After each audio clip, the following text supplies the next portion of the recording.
14h, 14h30, Franck Ferrand raconte sur Radio Classique.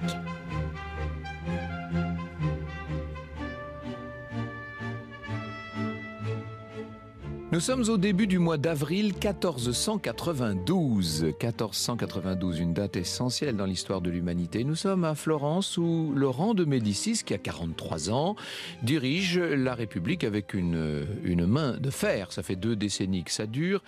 Or, Laurent ne va pas bien.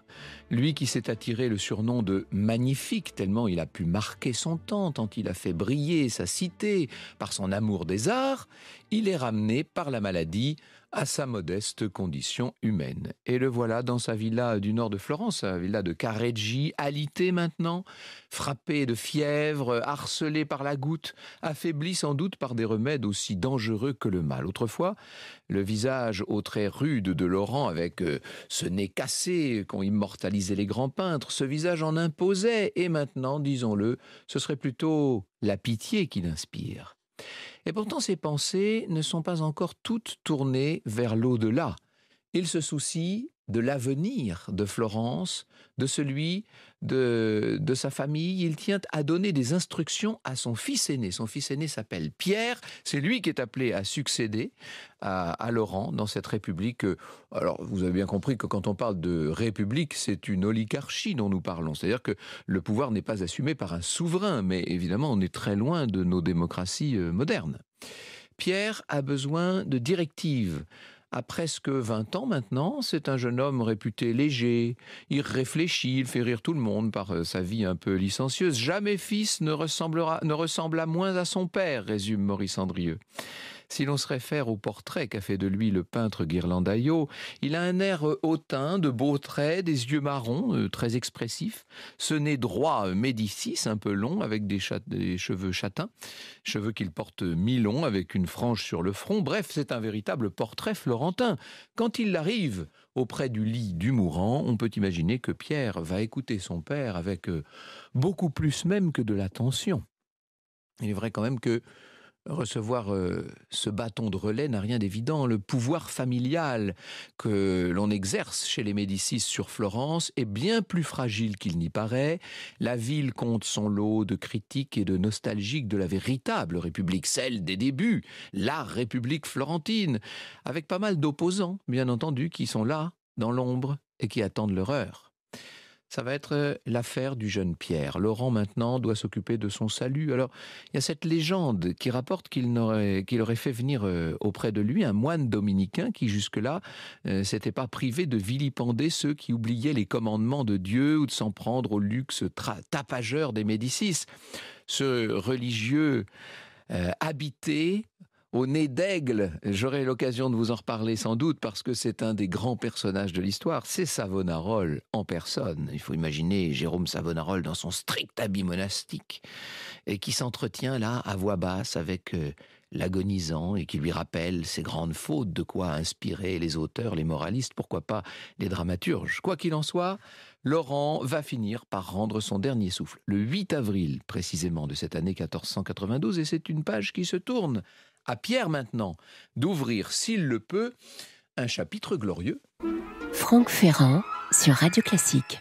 Pierre de Médicis incarne la 4e génération d'affilée qui, dans cette famille, domine Florence. Pour lui, les apparences sont trompeuses parce qu'au premier abord, les instances de la République s'inclinent évidemment devant l'évidence d'une succession qui ne pose aucun problème. Je cite Jean-Yves Boriot, je cite toujours avec grand plaisir Jean-Yves Boriot, dans La fortune des Médicis, le siècle d'or de Florence. Ça, c'est le livre de l'automne, à mon avis.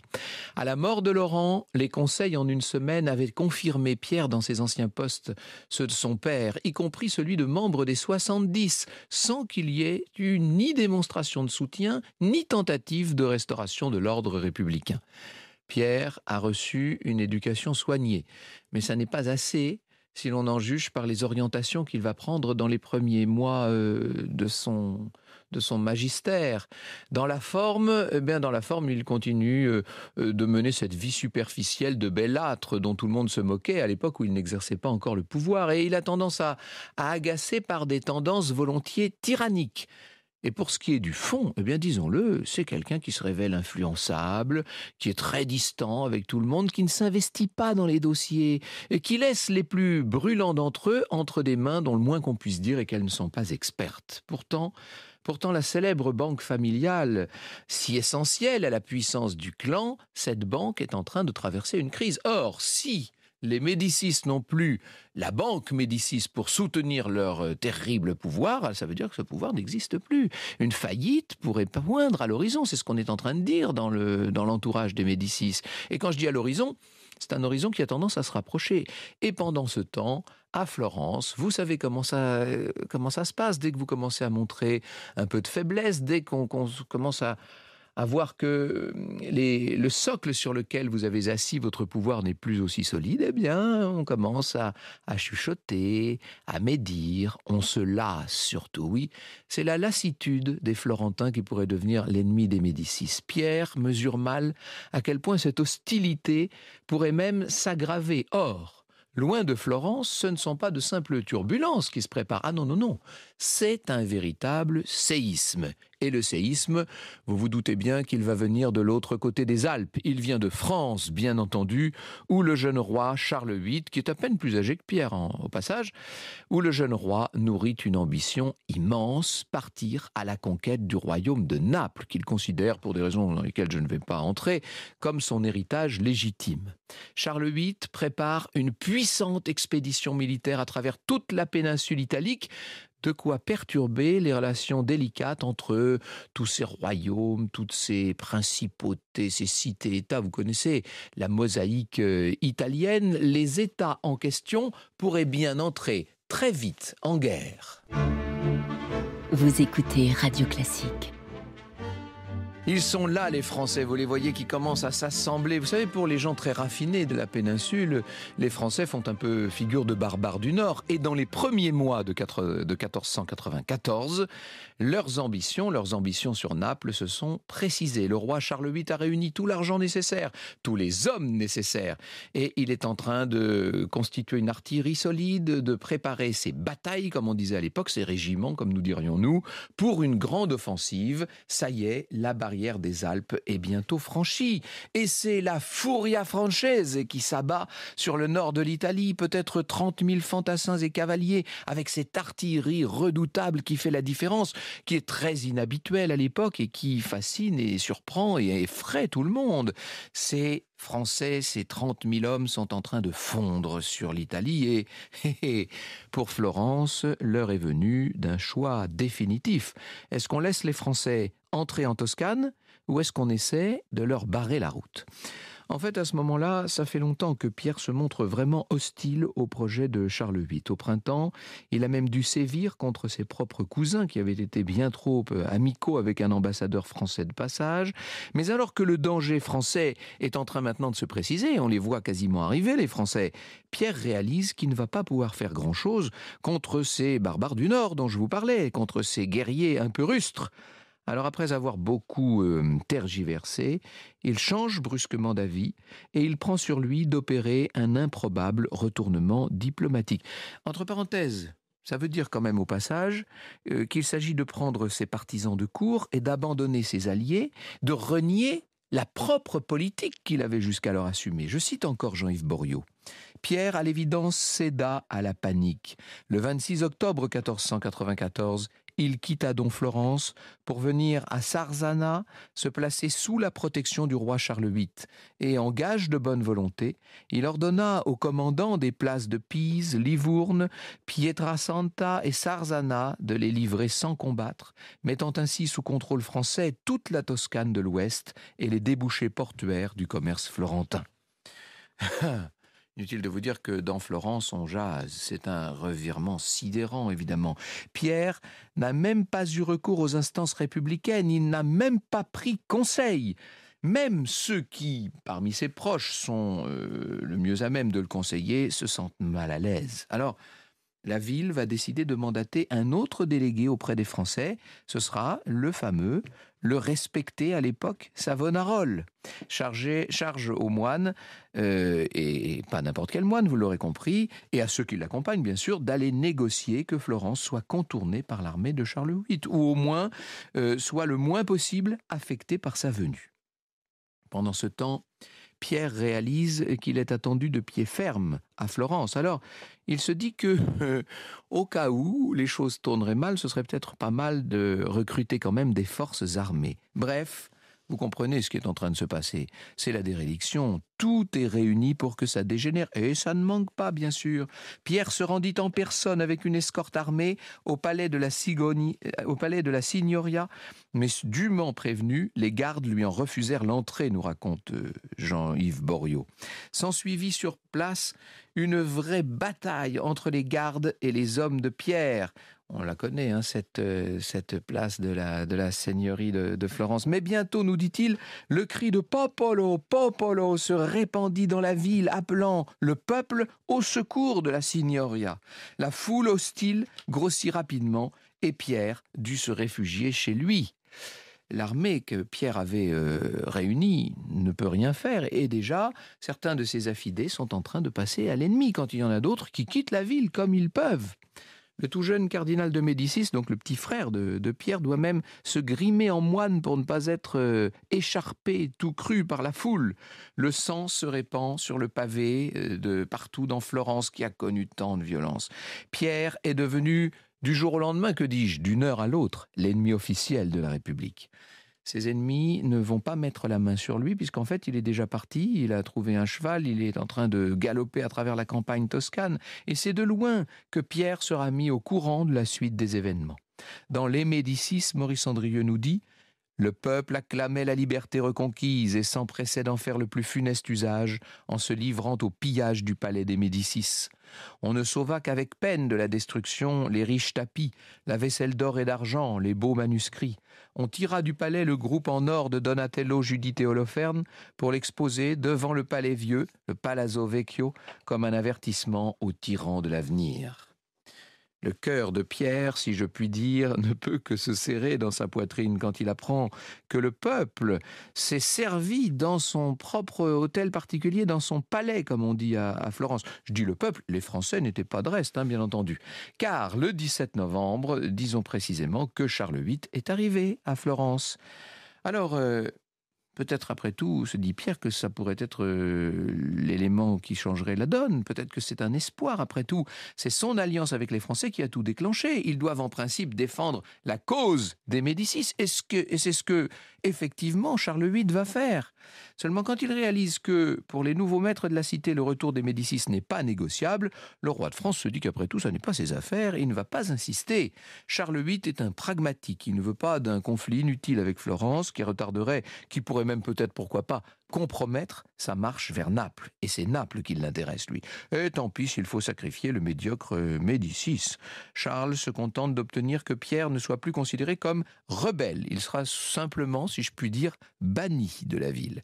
Pas de quoi consoler vraiment notre Médicis déchu.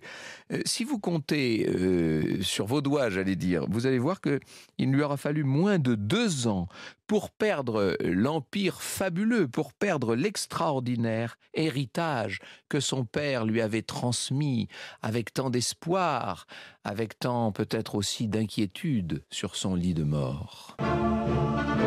Franck Ferrand sur Radio Classique.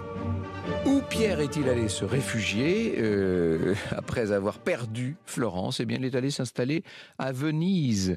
Même si en le voyant arriver, les autorités de la Sérénissime République sont un petit peu embarrassées, il faut bien le dire, mais que voulez-vous, on n'a pas pu faire autrement que de l'accueillir. Et tant qu'à faire, on s'est dit qu'on allait l'accueillir bien, alors on a mis à sa disposition un logement tout à fait agréable, un de ces palazzi dont Venise a le secret, et puis on l'a traité avec considération, cette terre d'exil que Pierre va maintenant travailler à reprendre le pouvoir. Il médite sa revanche. Pendant ce temps, la situation politique change sans arrêt dans l'Italie, faut dire beaucoup troublée par les Français. Les Français qui, après avoir bel et bien conquis Naples comme ils en rêvaient, sont bousculés maintenant et doivent refluer à travers toute la péninsule. Parallèlement, Florence est en train de se muer en une république théocratique. Je vous ai suffisamment parlé de Savonarola depuis tout à l'heure pour que vous imaginiez bien que c'est l'époque, et oui, de cette espèce de révolution, de dictature de Savonarola. Logiquement, Pierre de Médicis pourrait jouer de tous ces basculements pour essayer de retrouver son pouvoir. Seulement, on peut légitimement se demander s'il dispose de l'adresse politique qui lui serait nécessaire pour cela. Ça ne va pas l'empêcher d'essayer. Ça se traduit par une série de conjurations d'entreprises militaires, mais il n'essuie, ce pauvre Pierre, que des revers. Ah oui, non, le moins qu'on puisse dire, c'est que son règne, entre guillemets, est lamentable. Pierre est même à deux doigts d'être pris par ses ennemis en 1495. Et puis 2 ans plus tard, après avoir dégoté de nouveaux alliés puissants, après avoir rassemblé des soldats nombreux, le voilà qui progresse vers la capitale toscane. Quand je dis la capitale toscane, vers sa capitale, ou en tout cas celle des Médicis. Dans le clan des Médicis, remarquable ouvrage, Jacques Herse écrivait « En arrivant à l'improviste, au point du jour, il comptait y pénétrer facilement grâce au désordre ou grâce à un tumulte qui, espérait-il, se déclencherait en sa faveur. Mais au moment d'une halte, au début de la nuit, une pluie torrentielle se mit à tomber et les retarda tellement qu'ils n'atteignirent Florence que plusieurs heures après le lever du soleil. Ah ben, si le but était de surprendre tout le monde, c'est raté. Les Florentins apprennent que les Médicis sont de nouveau à l'approche. Ils ont eu le temps de préparer la riposte, bien entendu. Ils ont contré cette tentative. Et après avoir voulu menacer une porte de la ville, Pierre comprend qu'il n'y arrivera pas. Et que fait-il ? Eh bien, il s'enfuit, piteusement, une fois encore. Franck Ferrand, sur Radio Classique. Il accumule les déconvenus, Pierre de Médicis. Il refuse pour autant de baisser les bras. Il a une chose qu'il faut lui reconnaître, c'est une forme de ténacité quand même. Mais que voulez-vous, c'est un Médicis. Le pouvoir, selon lui, il est né dans le pouvoir, il est né dans la pourpre. Pour lui, ce pouvoir lui revient naturellement, légitimement, en 1503, alors que les Français, qui ne sont plus menés par Charles VIII, en 1503, c'est le roi Louis XII qui est sur le trône de France, alors que les Français sont de nouveau en Italie en quête de leur héritage napolitain, Pierre va opportunément combattre dans leur rang. Il prend ainsi part à la terrible bataille qui va opposer les Français aux Espagnols près du fleuve Garigliano, au nord de Naples. On est là à la fin de décembre 1503. Pierre se donne vraiment beaucoup de mal. Il monte bientôt à bord d'une embarcation qui doit transporter de l'artillerie sur le cours d'eau, nous raconte Pierre-Louis Lancel, qui a préparé cette émission d'aujourd'hui. Seulement, le bateau est trop lourd par rapport à sa taille. Et voilà qu'au milieu des flots, la catastrophe survient. Il verse et Pierre disparaît dans le fleuve. On le retrouvera après plusieurs jours, les poumons remplis d'eau, le corps sans vie. Décidément, on a envie de dire quelle existence, cette existence qui avait commencé dans la facilité, dans les plaisirs d'une république florentine entièrement acquise, cette existence qui avait commencé à la cour la plus fastueuse de l'Europe de l'époque, voilà qu'elle se termine de cette manière assez pitoyable. De toutes ces mésaventures, on peut dire que Pierre aura tiré une chose quand même, c'est un surnom dans l'histoire. On l'appelle Pierre le malchanceux. Seulement, ce surnom, comme le note Maurice Andrieux, tente à mettre ses déboires à la charge de funestes hasards, lui fait la part beaucoup trop belle en négligeant sa foncière médiocrité. Il fut bel et bien l'artisan de son propre malheur. Eh oui, c'est vrai.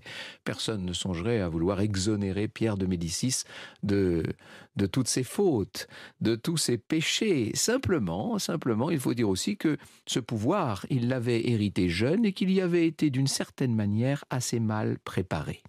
Un peu moins d'une décennie après sa mort, son fils qui s'appelle opportunément Laurent.